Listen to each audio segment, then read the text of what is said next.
Tinchlik uchun kurashish kerak. Nafaqat organlar kurashish kerak, nafaqat militsiya, prokuror yoki boshqa shu xavfsizlik organlarini odamlari kurashish kerak. Jamiyat kurashish kerak.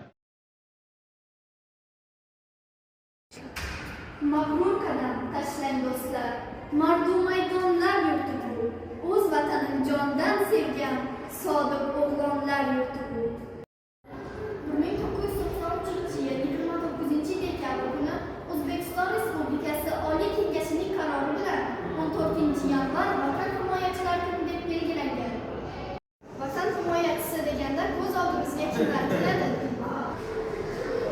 O'zbekiston Respublikasi Konstitutsiyasining 64-moddasida O'zbekiston Respublikasini himoya qilish har bir fuqaroning burchiga bejiz aytilmagan. Har bir fuqaro o'z vatanini himoya qilishi uning insoniy burchidir. 1992 yil 14-yanvar kuni O'zbekiston Respublikasi Qurolli Kuchlar tashkil topgan.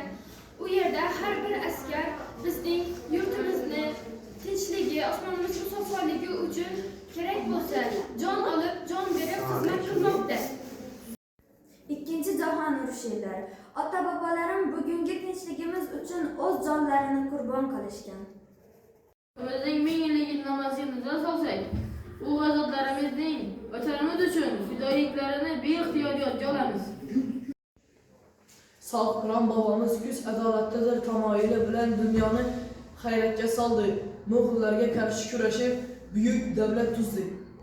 Mirzo Ulug'bek nafaqat olim, balki Mavron nahrini dushmanlardan himoya qilgan sarkarda. Buyuk ajdodimiz Tomaris Ahamoniylar zulmidan va boshqa xalqlar hujumidan vatanimizni qutqarib qoldi.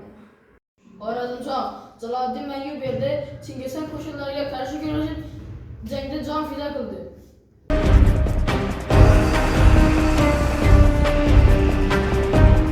Bizni yoshimizga nevaramiz kelgancha biz ularga tinchlik, osoyishtalikni ta'minlab berishimiz kerak.